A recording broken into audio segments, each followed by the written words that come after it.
Olá, amigos. Bem-vindos ao canal Amigos de Nosso Lar para a continuidade do nosso estudo da obra Brasil, Coração do Mundo, Pátria do Evangelho.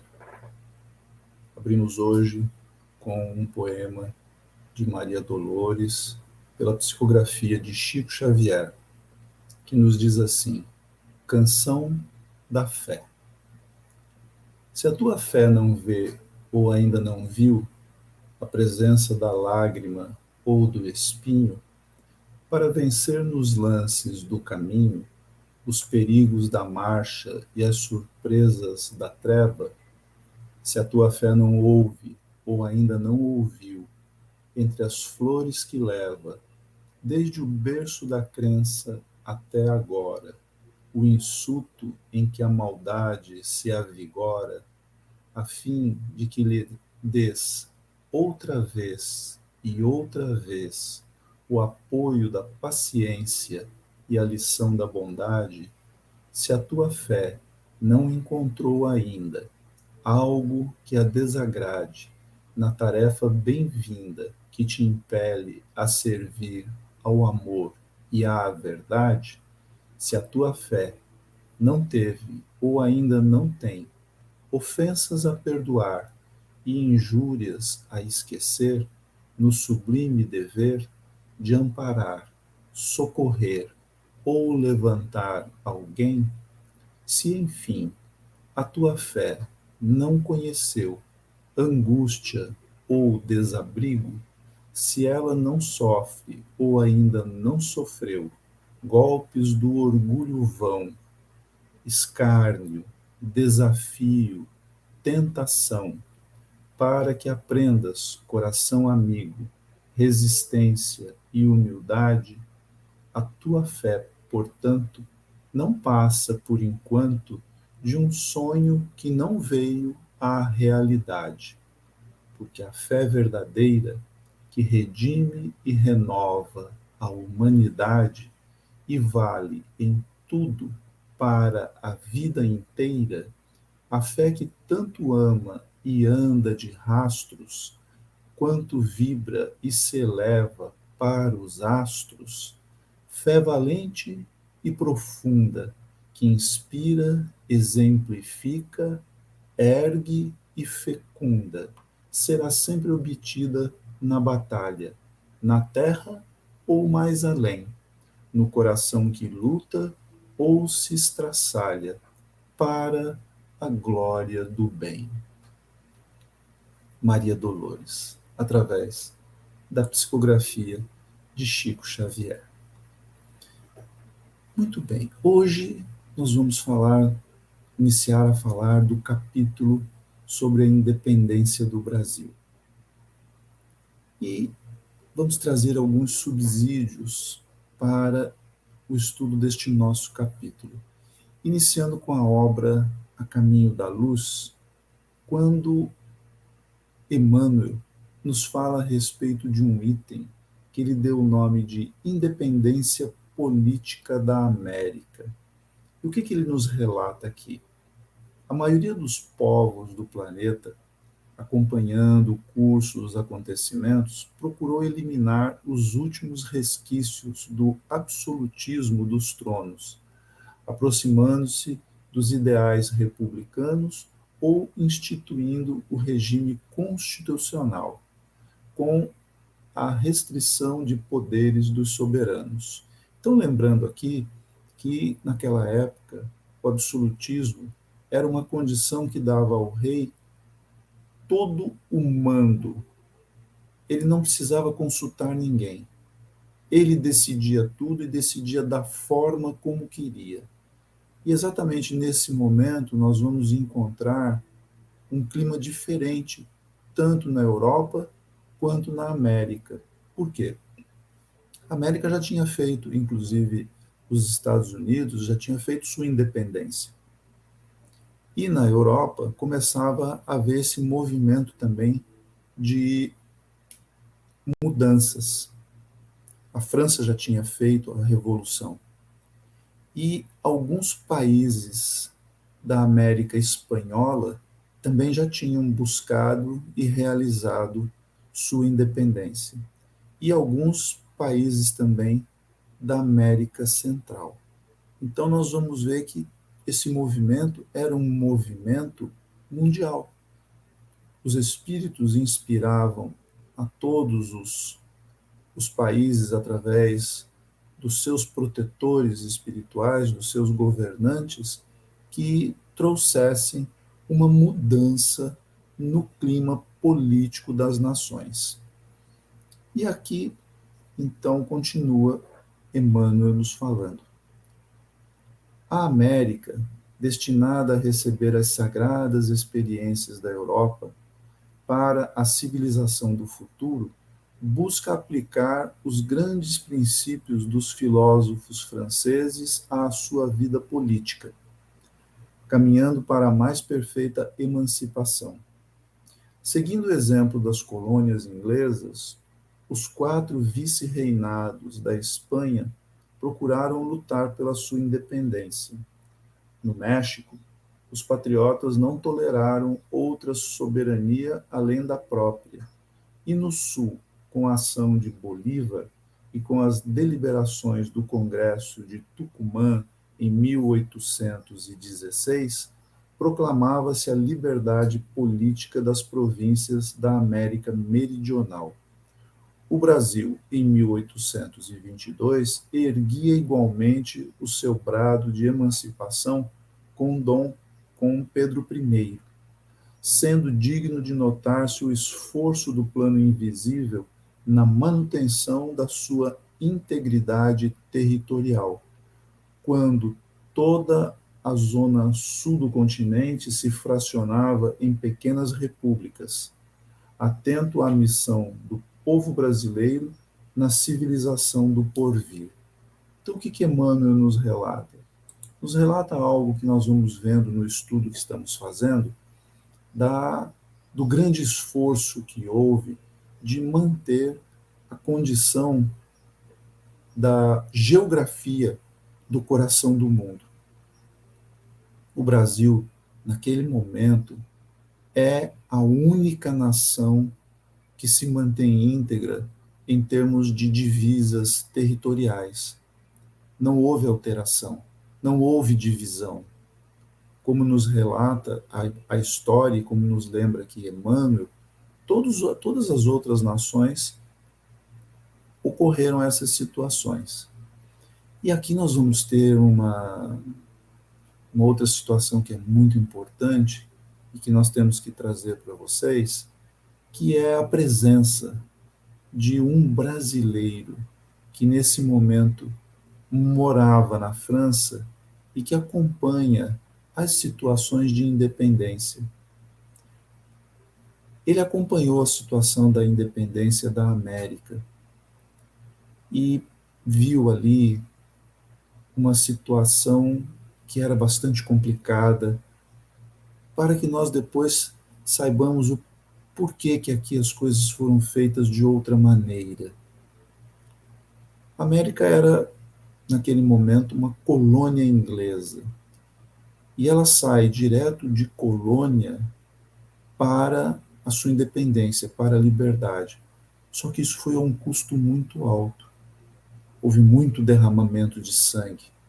Houve aquela guerra da secessão, a luta entre o sul e o norte, e realmente trouxe uma batalha que ensanguentou o país. Eles alcançaram seu objetivo, mas a um custo muito alto. Muito bem. A Revolução Francesa faz a mesma coisa, sai de uma monarquia para uma república. Também uma transição que foi muito complicada. Temos aquele período do terror que marcou a história, onde mais de 40 mil pessoas foram assassinadas através da guilhotina.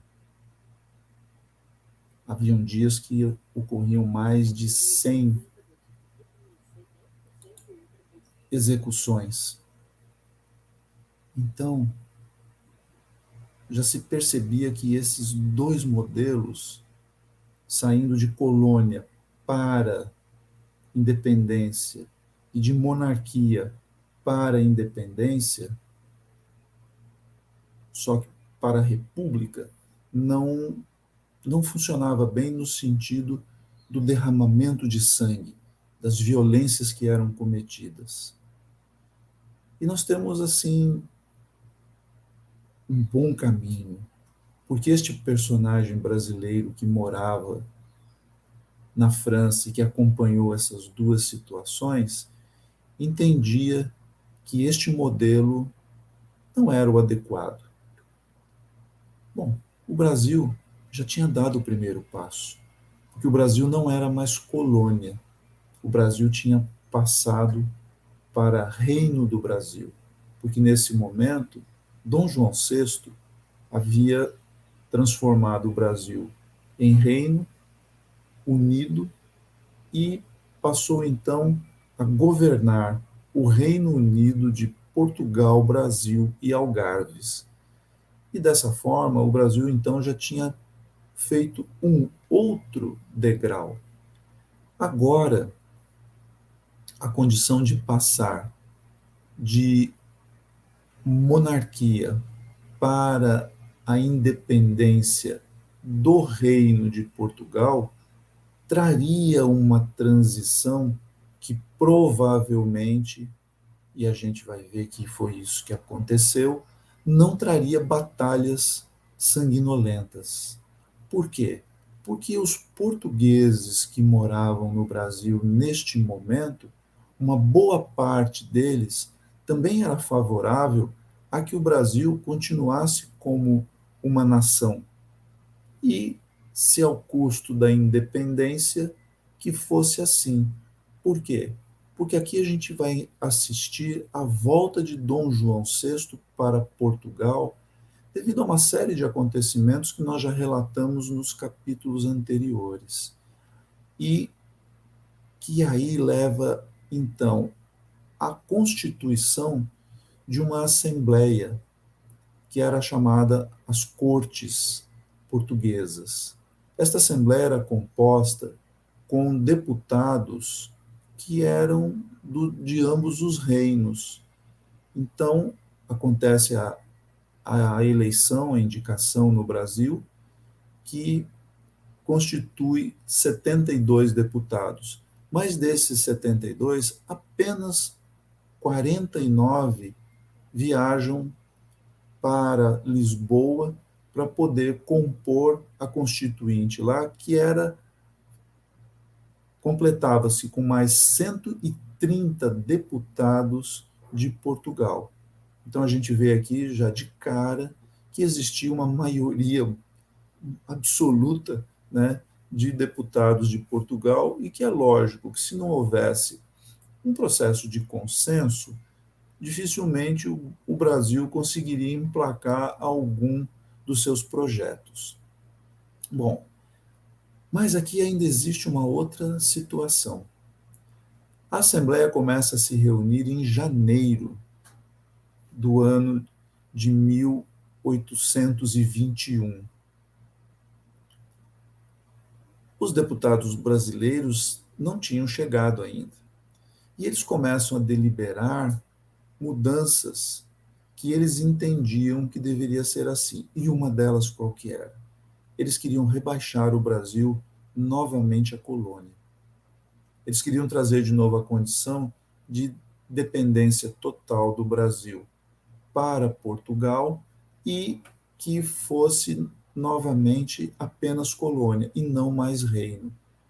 Enquanto que a ideia dos deputados brasileiros, conduzidos por aquele homem que morava na França e que nesse momento se encontrava no Brasil, e nós estamos falando de José Bonifácio de Andrade e Silva, que acompanhou essas duas independências e assistiu outras situações que aconteceram nas nações e que sabia que aquele caminho não era o adequado.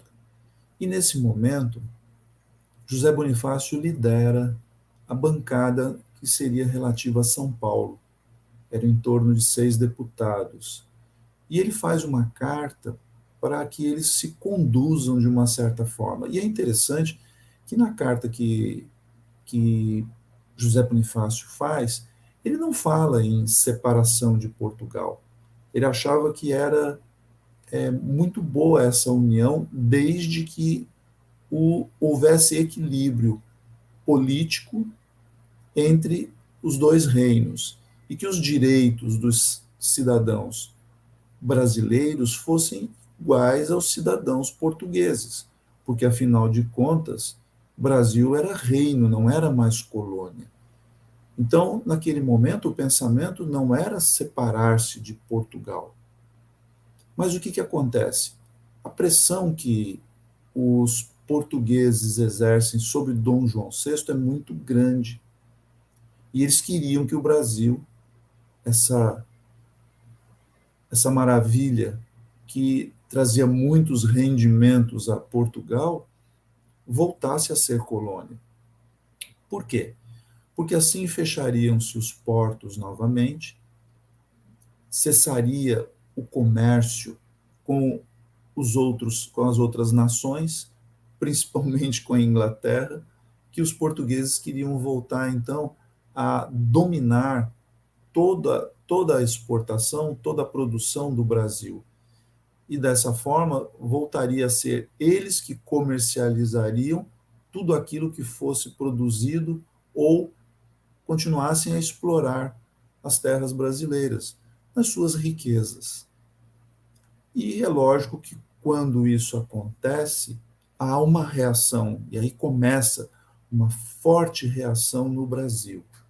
Muito bem, nós temos aqui um outro fator também que foi preponderante.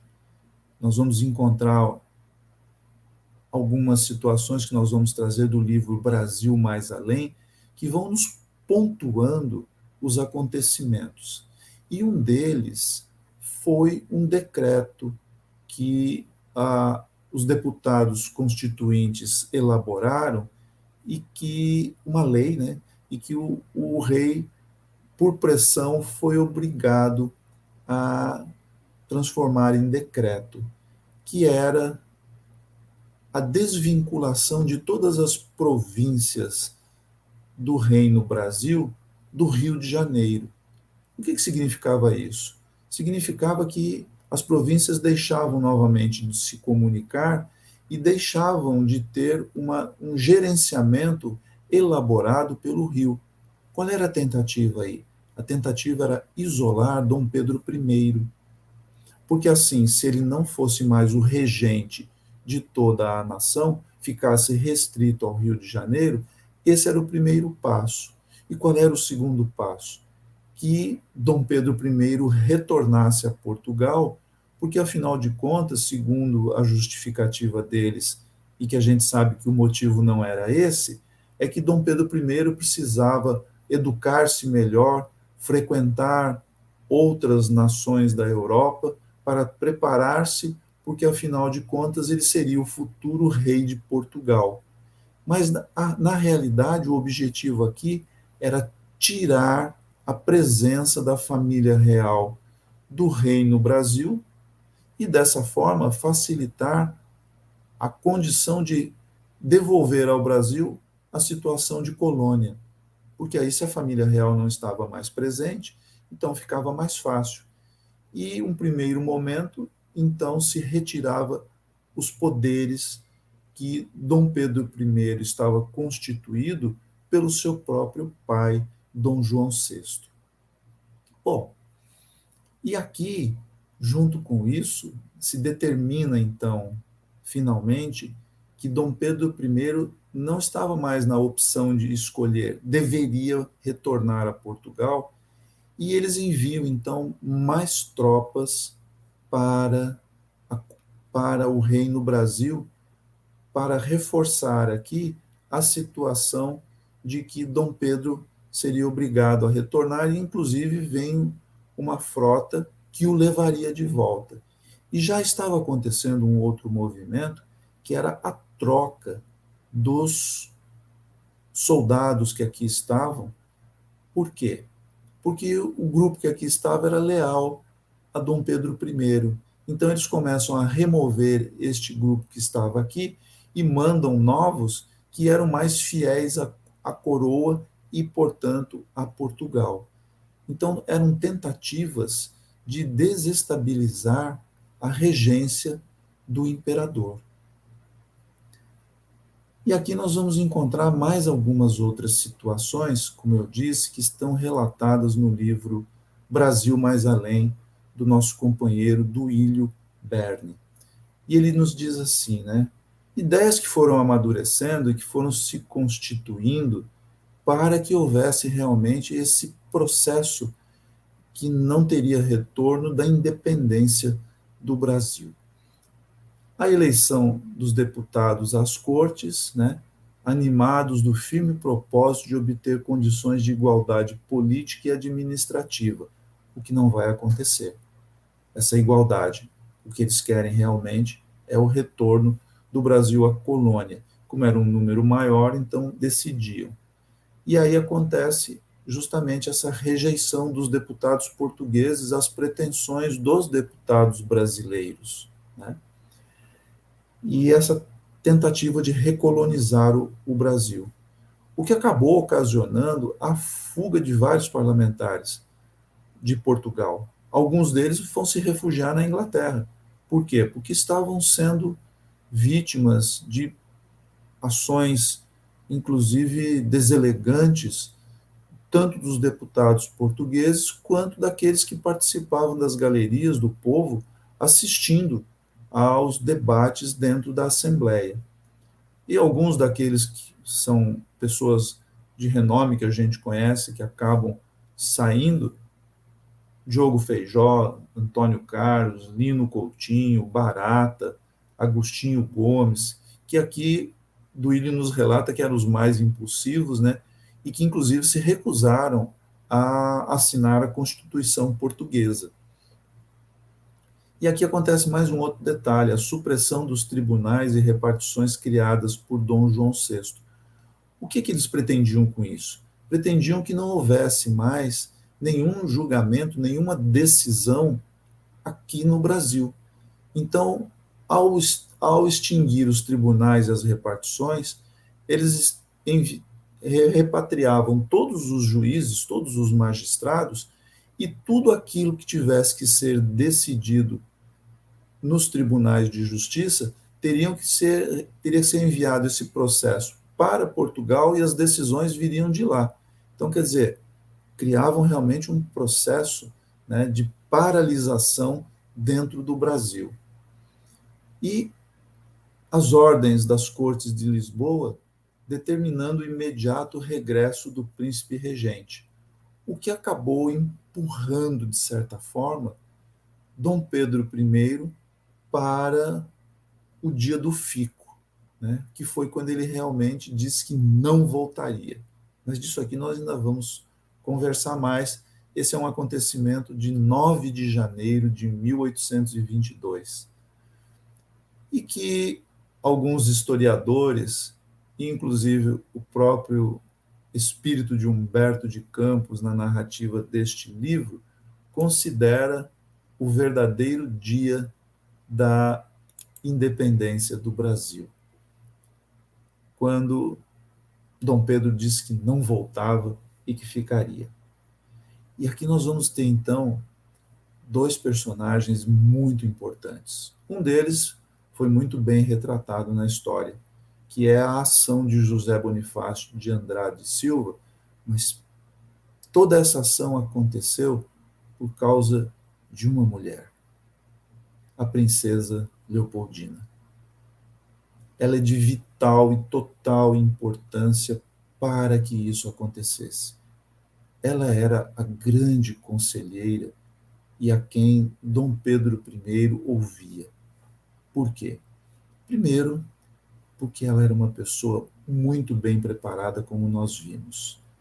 Ela vinha da casa de Habsburgo, que era onde os duques e as duquesas eram preparados para serem governantes. com todas as necessidades que atendessem a um bom governante. Conhecimento das ciências, conhecimento das línguas, falavam várias línguas, eram preparados inclusive na arte da música, na arte da interpretação, faziam essas ações em público, os preparando exatamente para perderem a timidez quando precisassem se manifestar em público. Então, era uma preparação requintada que acontecia. E como nós vimos, o casamento de Leopoldina com Pedro foi um casamento político. Por quê? Porque a Áustria, naquele momento, era um dos países que não tinha sido esfacelado pelos processos de revoluções ou de ações também do domínio do período napoleônico na França. A Áustria foi um dos poucos países que conseguiu combater Napoleão e que não se subjugou a ele, como a Inglaterra. Então, a Áustria, com o seu poderio e com essa dinastia que já vinha controlando há alguns séculos a condição do reinado da Áustria, se fazia frente, inclusive, aos ingleses. Em que sentido? Bom, o casamento de Leopoldina com Pedro traria uma associação importante e os ingleses não entrariam em conflito com os austríacos porque sabiam da sua condição. E isso, lógico, tirava do Brasil, que tinha essa associação, tinha essa parceria com a Inglaterra, essa dependência, essa imposição tão grande dos britânicos, que aí teriam que respeitar uma nova configuração do Brasil, porque ali existia agora, por condições de aliança, uma outra configuração e que era importante para a nação brasileira. Mas Leopoldina vai ser a grande personagem oculta, pelo menos pelos historiadores, da independência. Ela foi a cabeça pensante que dirigiu Dom Pedro para as melhores resoluções, para os melhores caminhos. E quando José Bonifácio conhece Leopoldina, ele fica encantado com aquela mulher que tinha um intelecto privilegiado e que era de uma sensatez admirável. Tanto que José Bonifácio se reunia muitas vezes com Leopoldina. Dizem alguns, e eu concordo com eles, que Leopoldina foi apagada da sua importância da história do Brasil, porque infelizmente a maioria dos historiadores são homens e nós ainda temos uma grande dificuldade em admitir a grande capacidade das mulheres. Ainda bem que hoje isso está mudando, porque a gente vê as empresas hoje, as grandes empresas, né, tendo como CEOs mulheres e tendo no seu comando empresarial, às vezes na presidência e tudo mais, as mulheres com grandes administrações, mostrando que não existe diferença para aqueles que estudam e são capacitados. E é isso que nós temos que compreender. Leopoldina foi o grande personagem oculto da independência do Brasil. Poderíamos dizer que a independência foi elaborada por ela e José Bonifácio e que Dom Pedro apenas executou. Mas a cabeça pensante era da imperatriz.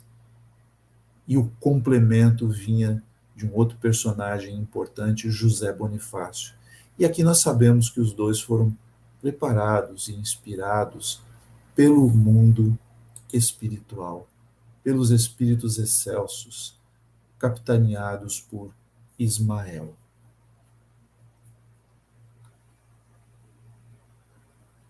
Muito bem.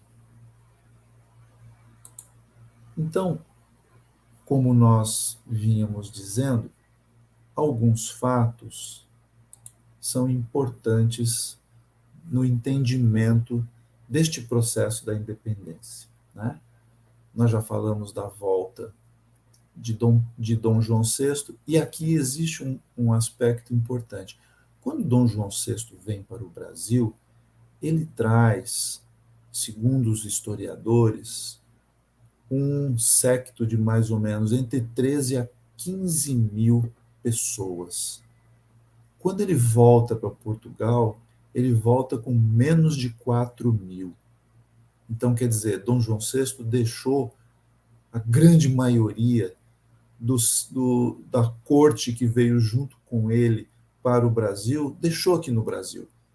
E isso os portugueses também estranharam quando Dom João VI chega em Portugal em 25 de abril de 1821, acompanhado da família real, mas não da família real toda, porque eles já sabiam que Dom Pedro I havia se casado com a imperatriz Leopoldina e que os dois deveriam estar de volta, não estavam. E muitos dos fidalgos, muitos daqueles que faziam parte da corte, que tinham vindo junto com Dom João VI, também não retornaram, tinham se fixado aqui no Brasil. Bom, nós já relatamos das eleições, e aqui é uma coisa interessante. Os deputados portugueses começam a tomar as decisões em janeiro no mesmo período sequente à chegada de Dom João VI. E em março, eles vão já converter em decretos algumas daquelas ações que eles tinham feito, né? E já demonstrando a insatisfação da presença, então, de Dom Pedro I no Brasil. Em 24 de abril é que sai aquele decreto subordinando todas as províncias do Brasil diretamente a Portugal. Então, a partir daí, Portugal é que decidiria o que aconteceria em todas as províncias, e a única que ficava sob a responsabilidade de Dom Pedro I era a província do Rio de Janeiro, então tentando manietar totalmente Dom Pedro. E aí é interessante que os deputados que foram enviados do Brasil para Lisboa, eles vão chegar em Lisboa em agosto, setembro de 1821. Então vocês vejam que começam as reuniões da Assembleia em janeiro, começam os decretos em março, e os deputados brasileiros só chegam em agosto, setembro. Então, quer dizer, tudo que eles queriam decidir, mesmo com grande maioria, já estava decidido e decretado. E aí acontece o quê? Acontece que os deputados brasileiros se viram sem uma solução para as coisas, né? E as ideias que eles defendiam, né, eram rejeitadas. Com isso, um deles, que era Muniz Tavares, era um dos mais afoitos nas suas declarações. E ele dizia que, baseado na Revolução Constitucionalista, né, ele acreditava que esta revolução aconteceu em Portugal. Ele acreditava que no Brasil haveria também uma condição de independência, mas ele percebeu que as cortes não aceitariam isso e queriam que o Brasil se subordinasse novamente a Portugal.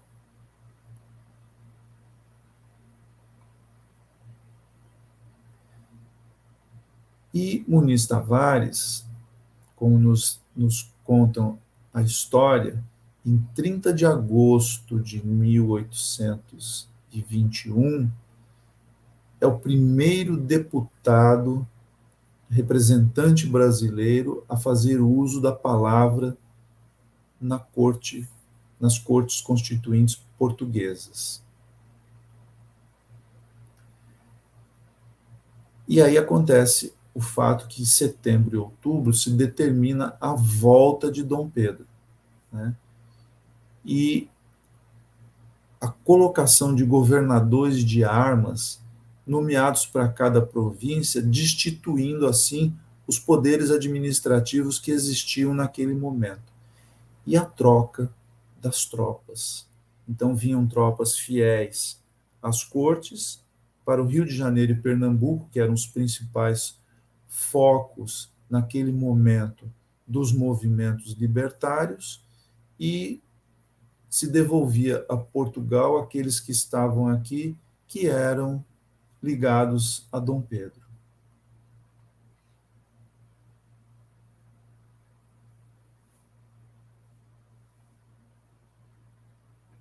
E aqui tem um fato que acontece em outubro de 1821, que também é importante. O deputado Muniz Tavares, que era do Pernambuco, tem um vivo debate com os deputados portugueses Borges Carneiro, Ferreira Borges e Moura, e produz corajoso e patriótico discurso combatendo a remessa de mais tropas para a província de Pernambuco e a incômoda presença ali da já numerosa guarnição lusitana, que, como ele relata nesse seu discurso, o brioso povo da sua terra não mais tolerava. Então, eles não queriam mais aquela presença das guarnições portuguesas querendo impor uma situação, já que o Brasil também era reino, também fazia parte dessa nova configuração que tinha sido dada por Dom João VI.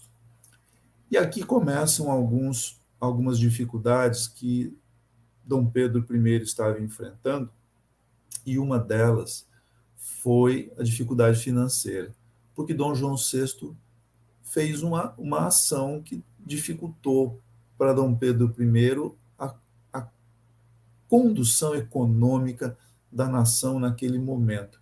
Porque quando ele vai embora, ele simplesmente leva todo o dinheiro que existia no Banco do Brasil. Ele carrega todos os recursos que estavam lá. Muito bem.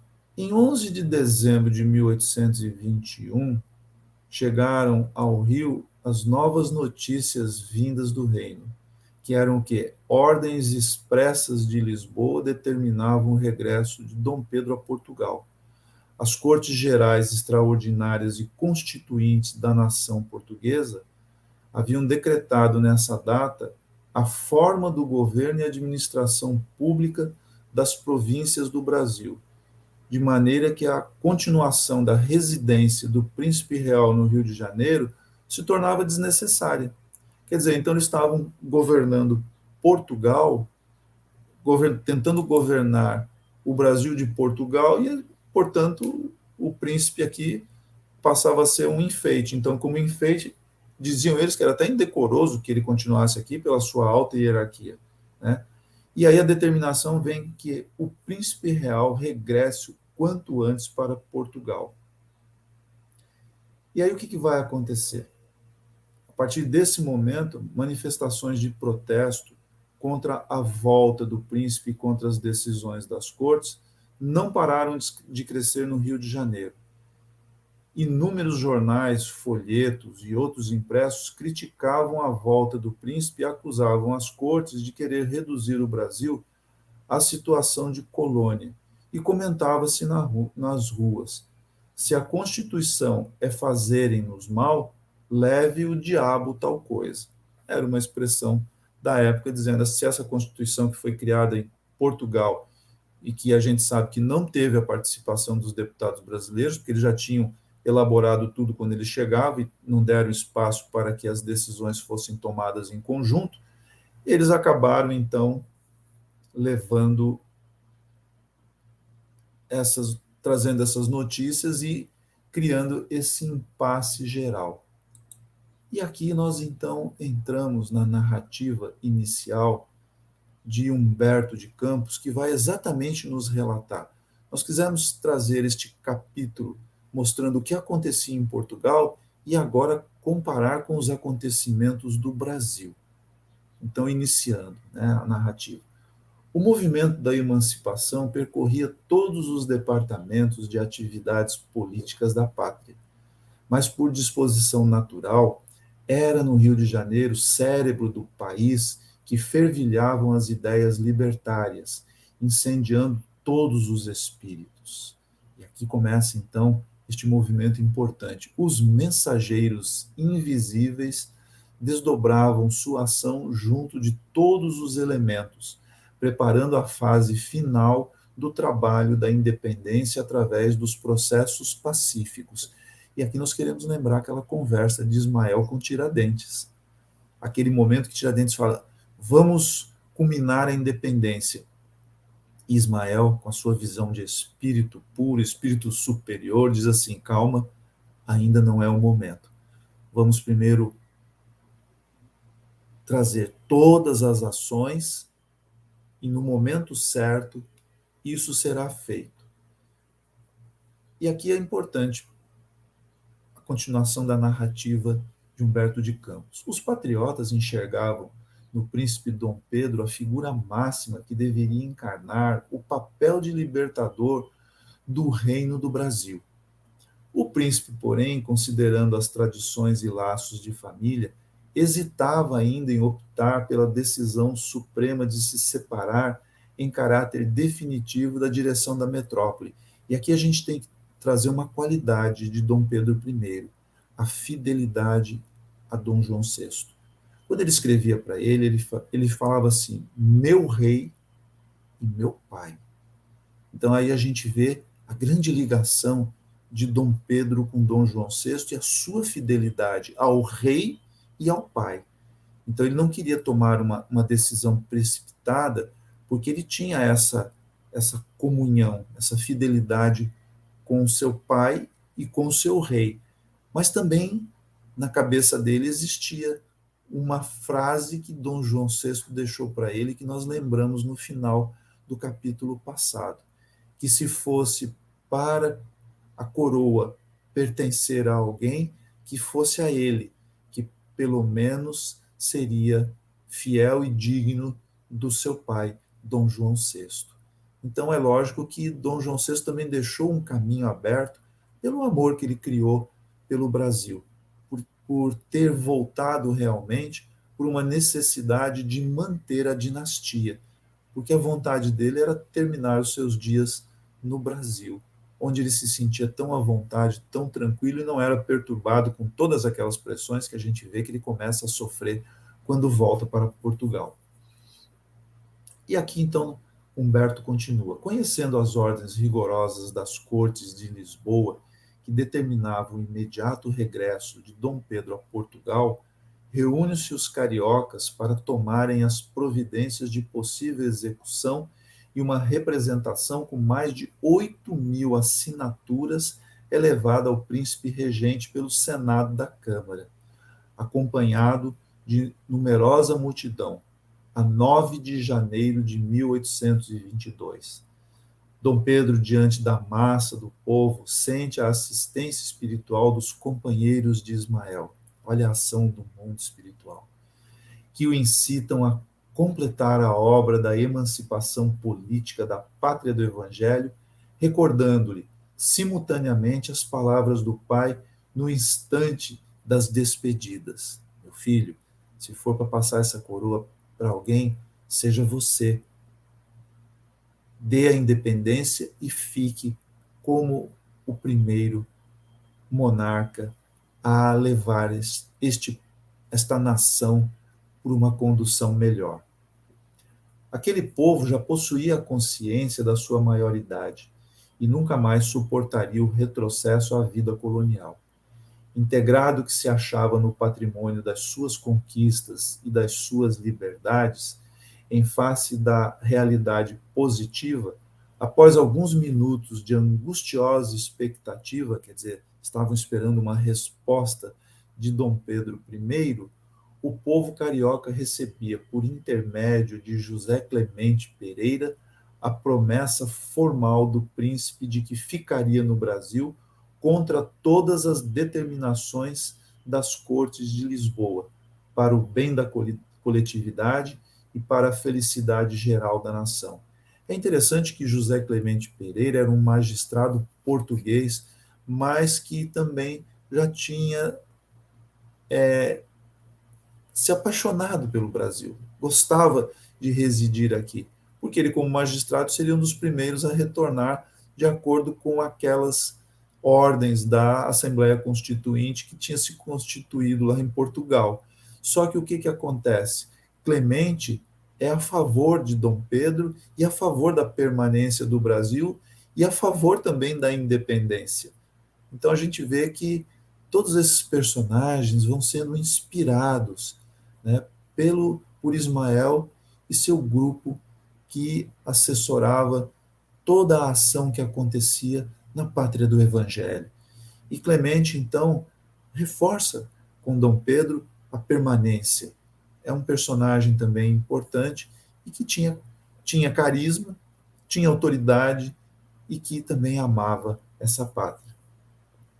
E aí, como nos relata Humberto de Campos, dizendo que concordava com os historiadores que aqui foi realmente o dia da independência, o restante depois foi só a oficialização, estava assim proclamada a independência do Brasil com a sua audaciosa desobediência às determinações da metrópole portuguesa. Todo o Rio de Janeiro se enche de esperança e de alegria. Mas as tropas fiéis a Lisboa resolvem normalizar a situação, ameaçando abrir luta com os brasileiros a fim de se fazer cumprirem as ordens da coroa. Jorge de Avilés, comandante da divisão, faz constar imediatamente os seus propósitos. E a 11 de janeiro, as tropas portuguesas ocupam o Morro do Castelo. Esse morro não existe mais, esse morro foi depois retirado, porque, segundo um prefeito da época que fez essa ação, dizia-se que esse morro atrapalhava a urbanização do Rio de Janeiro e acabou desfazendo este local que era um ponto histórico que ficava, esse Morro de Castelo que ficava a cavaleiro da cidade. Essa expressão a cavaleiro da cidade significa que era um local alto e que dava segurança para aqueles que queriam fazer alguma ação. Então ele se considerava ali dominando a situação. E é desse ponto que ele é ameaçado o bombardeio. O povo carioca, então, quando vê essa situação, em vez de se recuar, reúne as multidões de milicianos, incorpora-os às tropas brasileiras e se posta contra o inimigo no Campo de Santana. Havia um perigo, então, iminente que faz tremer o coração fraterno da cidade, não fosse o auxílio do alto. Olha que coisa maravilhosa que vai acontecer aqui.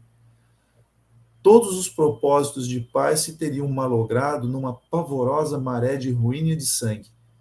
Ismael acode ao apelo das mães desveladas e sofredoras e com seu coração angélico e santificado penetra as fortificações de Avilés e lhe faz sentir o caráter odioso das suas ameaças à população. A verdade, olha que lindo isso, é que sem um tiro o chefe português obedeceu com humildade à intimação do príncipe Dom Pedro, capitulando a 13 de janeiro e retirando-se com suas tropas para outra margem da Guanabara, até que pudesse regressar com elas para Lisboa. Então vocês vejam, conseguia aqui Ismael, através da inspiração, a sua ação direta junto com todos os espíritos que o auxiliavam, a que não houvesse derramamento de sangue. Houve a sensibilização daquele comandante, porque afinal de contas ele ia atirar não só contra brasileiros, ele ia atirar também contra portugueses. E ele entende que isso não seria adequado. A sua consciência falou mais alto.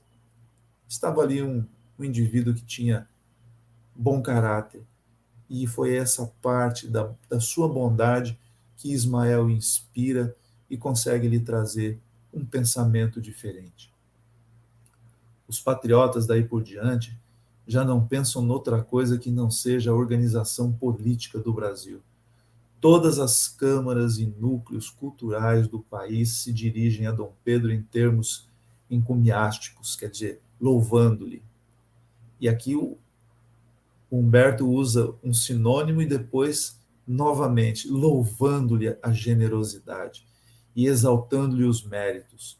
Os homens eminentes da época, a cuja frente somos forçados a colocar a figura de José Bonifácio como a expressão culminante dos Andradas, auxiliam o príncipe regente, sugerindo-lhe medidas e providências necessárias. Chegando ao Rio por ocasião do grande triunfo do povo após a memorável resolução do Fico, José Bonifácio foi feito ministro do Reino do Brasil e dos Negócios Estrangeiros. O patriarca da independência adota as medidas políticas que a situação exigia, inspirando com êxito o príncipe regente nos seus delicados encargos do governo. Gonçalves Ledo, Frei Sampaio e José Gemente Pereira, paladinos da imprensa da época, foram igualmente grandes propulsores do movimento da opinião, concentrando as energias nacionais para a suprema afirmação da liberdade da pátria. E aqui nós paramos hoje e continuaremos no nosso próximo capítulo com a conclusão deste belíssimo momento da pátria do Evangelho. E assim nós queremos agradecer a Jesus por mais esta noite de estudos, por mais este momento em que pudermos trazer do conhecimento da história, mas, sobretudo, falar da ação do mundo espiritual neste momento que foi tão importante a esta pátria, mantendo a sua unidade, mantendo as suas condições para o desenvolvimento do Evangelho nas suas terras e a semente deste Evangelho frutificando em espíritos valorosos que vão difundindo a palavra do Cristo através do Espiritismo que vai chegando do Brasil a todas as nações do mundo, cumprindo assim o seu papel de Brasil, coração do mundo, a pátria do Evangelho. Continuemos, irmãos, nesta jornada de amor, amparados pelo Cristo e abençoados pelo nosso Pai misericordioso, o Deus de amor. Que assim seja. Muito obrigado e até o nosso próximo capítulo.